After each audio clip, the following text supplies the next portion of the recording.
Good day, my fellow Americans and good people of the world. Today I would like to address you in regards to the question, the single most important question that we must allow for a little bit of time for its own independent analysis. And that question is the question of women in the office of President of the United States of America. And it is less publicly conscious than what I would like it to be for individuals to consider the potential that's there to have a woman as president. And it's understandable because nobody's ever filled that role before. And in American society, it has been so designed and arranged to allow for male dominance. We are a patriarchal society. It's systematically ingrained into our culture, our economics, our religions, our political philosophies, our governance. Essentially, there is no aspect of American society in which females are not placed in a particular orientation that prefigures this idea about them and where they are determined to belong. And what I'd like to call on is the suggestion that why don't we have women self-determine? It's one of the concepts of liberty, self-determination. And I understand the idea of a woman's independence has come down to this argument of like a woman's right to their own body and their means of reproduction, and to take it from that perspective. The social analogy is that women have to be subordinated to men because of their role as the life-carrying part of the equation of procreation, and that somehow women need to be protected in that role because they are so special and so important, and that seen as only women can provide for the life-carrying capacity of the procreation equation makes sense as to why they have been so easily targeted as a frail and fragile and thing that must be protected. And I think that there's good sides to that, for the idea of you should want to protect that which is, the preservation of life, of course. But then that goes a little too far, where people lose sight of the original intended spirit of preserving and protecting, that which can create life, to being an over exploitation of a position that women have been cornered into to make them lesser beings than what a man can be in society. And men have spent time, trying to cultivate this orientation with women to prevent them from being considered co-equals or considered the same, or even consider how they are complementary to men in society. And so this has accounted for a tremendous amount of social inequality. And our entire society is strategically oriented, organized, arranged, and accounted on this idea that women have to be staged in a position of subordination in order for progression to be accounted for in the terms of maintaining a status quo that helps to keep things in order. The problem is that it gets out of hand, and now things are disorganized. And as a society, because we have left the women to be, put in this like fragile orientation, it prevents them from doing what they do best.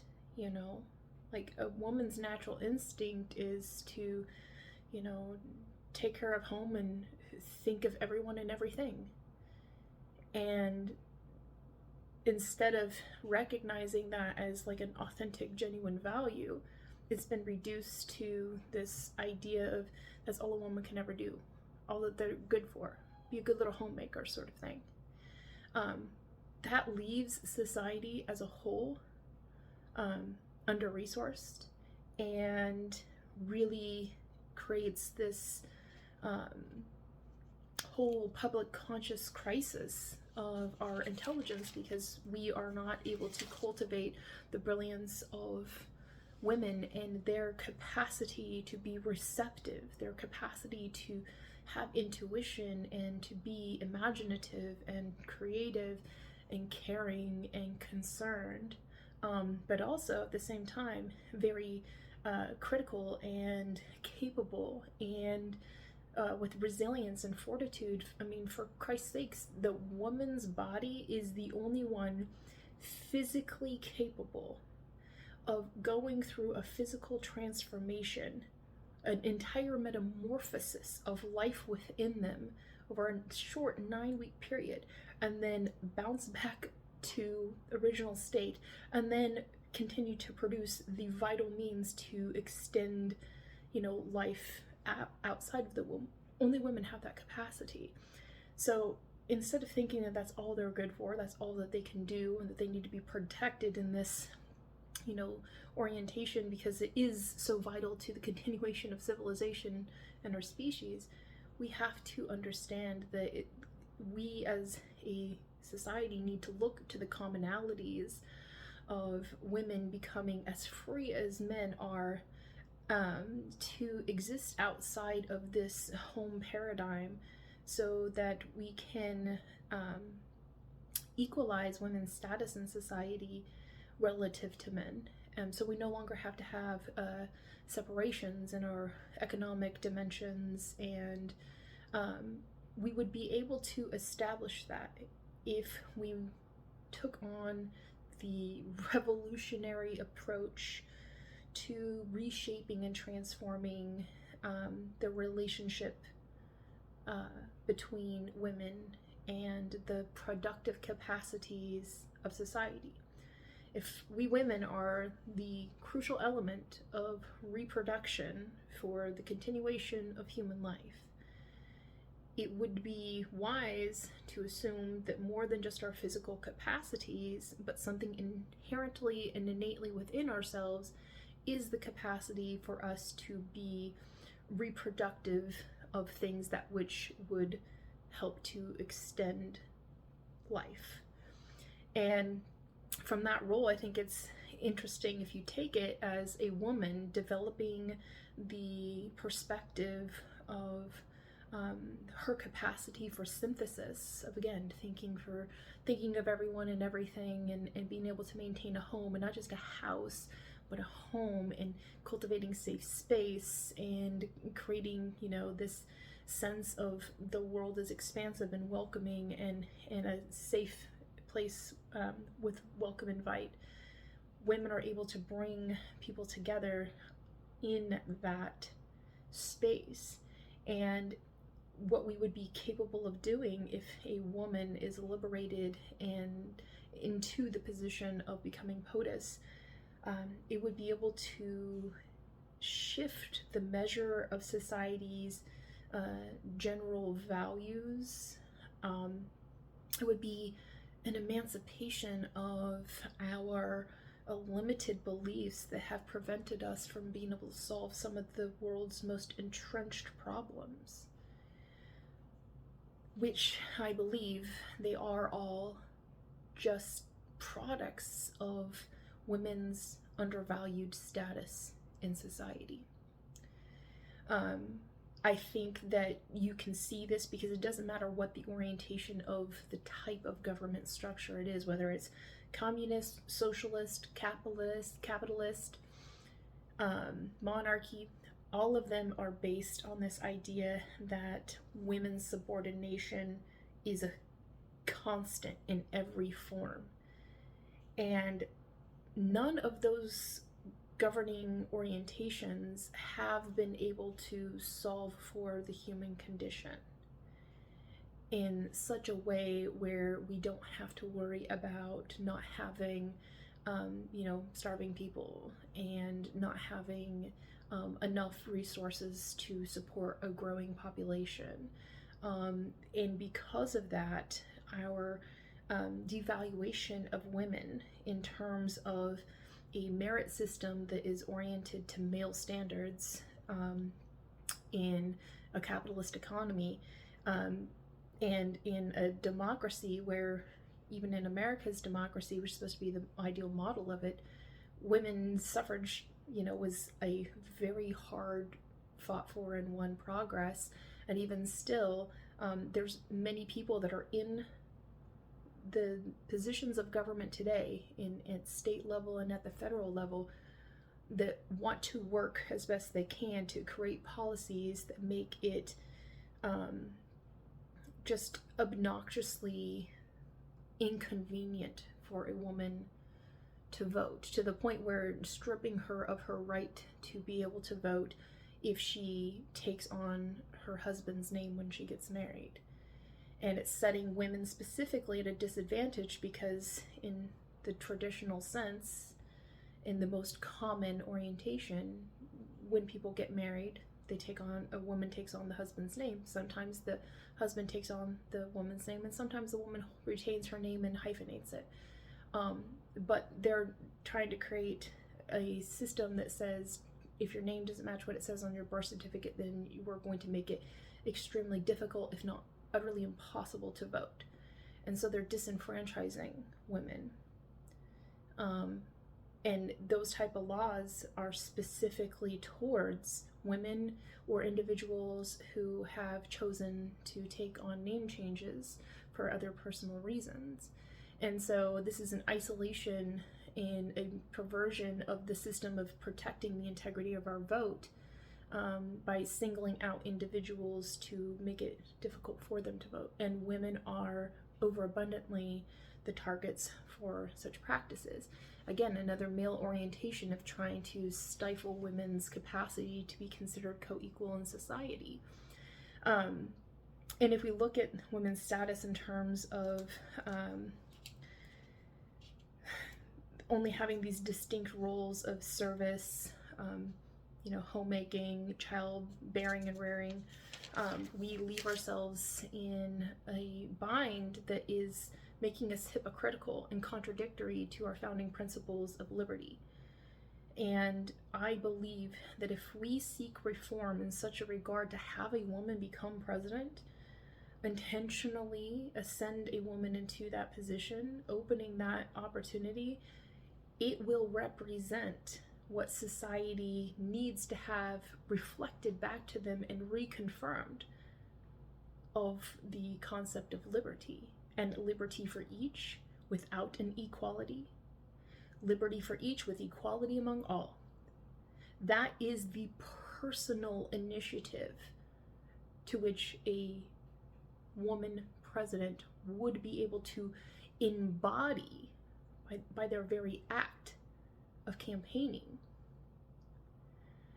And I know that there have been other women who have tried to campaign to become president. It's a very difficult position to be in. Society is very sexist and misogynistic, and those things are reflected in the attacks on the woman in ways that a man would never have to endure.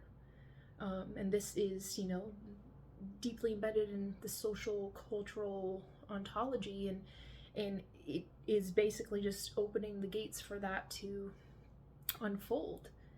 But I think where every single candidate that has attempted to run for president as a woman has failed in their campaign to just state the obvious fact. Gender is the issue. Yes, we need to worry about the economy. We need to worry about the criminal justice reforms that are necessary. We need to worry about immigration. We need to worry about our social supports and safety nets. We need to worry about housing. We need to worry about economic development, infrastructure development, technological development. You know, we need to worry about class and creed conflicts. We need to worry about conflict resolution. We need to worry about our bloated deficit and our shifting demographics that are making it harder and harder to generate the necessary, revenues to help just to keep society operational. Yes, all of those things are definitely topics of care, of concern, of consideration. They're absolutely relevant, and there are many stakeholders that need to be brought into the conversation in regards to how we might approach that. But ultimately, it comes down to the issue of gender. And I believe that every candidate that's come before has not faced that with the resolve that is the conversation that we're having, that is what this is about. And to really put it out there to say, considering all these other things that are relevant, that are important, that we must address and we have to be conscious of and considerate of, wouldn't you think that a woman coming from a position of the capacity to run a whole household, don't you think she would be capable to run the household of the people's house in the White House? That she's able to be considerate of her children and her care and concern and to raise them, able to bear them and take on the personal, sacrifice of your own life so that you can bring into the world and birth a new life. Do you think a woman would have the innate capacity to be considerate of all those things, all those variables, and to the fact of a woman's touch, of knowing what you want, knowing what you need, listening to you with compassion, desiring to help you to actualize your best potentials, to want to see you succeed, want to champion for your success? Want to say, I'm not the one running the show, but I'm certainly the one that says, I can see how it all connects. A woman has a very unique capacity for technique of analysis, a very unique capacity for structure of organization, a very unique capacity for method of practice, a very unique capacity for theorizing change, and the recognition of the disempowering position of a sense of powerlessness or helplessness, and to know that that is a mentality that is externally and deeply internalized in society for individuals of marginalized communities, and that it is the greatest fear of those who are in these classes that try to create a sense of superiority, that use that sense of their fear that they're going to lose that status of superiority to the point where they will go to extreme measures to bully and exploit and harm those of a minority in order to amplify their own sense of superiority. A woman understands that. A woman knows what it's like to be materially deprived. Society has, as such, left us in that position. And we have to work way harder than men. We have to go out and we have to work full-time jobs and then come home and do the full-time job of running a home, raising our children, making sure that they're getting along well in their lives, and then still somehow be able to retain ourselves in such a way that we are compelling to, our husbands or our partners or potential partners. There's a lot more going on in terms of women. We have to take more time, effort, and energy to be able to look our best, prepare ourselves for the world to take us on, because if we don't, we will be, turned aside. Men don't have to put much effort into those things to be just accepted for who they are. Women have to work at it all of the time. And because of that systematic oppression of women, we have grown a deeply ingrained resilience and fortitude. We know what it's like to be the discarded people. We know what it's like to be the ones disadvantaged, and what we've had to do, work so hard to break those glass ceilings, break those chains, break away from those stifling paradigms, break away from the abuses. And because of such, we are creative. We have materially developed an idea of really what it means to live in pain and isolation, and to undergo this sense of thingification that society has imposed upon us. There are plenty of women that have taken on the position of accepting the oppression, and just living out at the highest peak of, mantle and pedestal to which men will allow them to be. But that is only allowing them to go to that one spot, into that one place, and be that one thing. And it's limiting to women. But it's understandable to want to do that because, when the flood waters rise, you want to get to the highest level ground as possible. It's a survival technique, So it's understandable, it's reasonable, but then women entrench themselves in that, and then they forget that, the struggle and the fight is still there. They're just so wrapped up in the atmosphere of the oppression being normalized to them that they think that it's okay. It's very much like being in a terribly abusive situation, and you don't realize how bad it is because you're in it. And it's only once you get out of it, you're like, oh my gosh, that was terrible. How did I ever live in such oppressive conditions for so long? And, society just works its way out in terms of, it's determined to exclude women. It's determined to demean women. It's determined to, move along the conversation of gender in such a way that says that there are strict determinants for women and obscure their capacity to be able to reveal the potentials that could unfold if they were just able to be allowed to be true to who they are and to show up in the ways where they know how to care, to make a difference in the world, to improve the situation for everybody.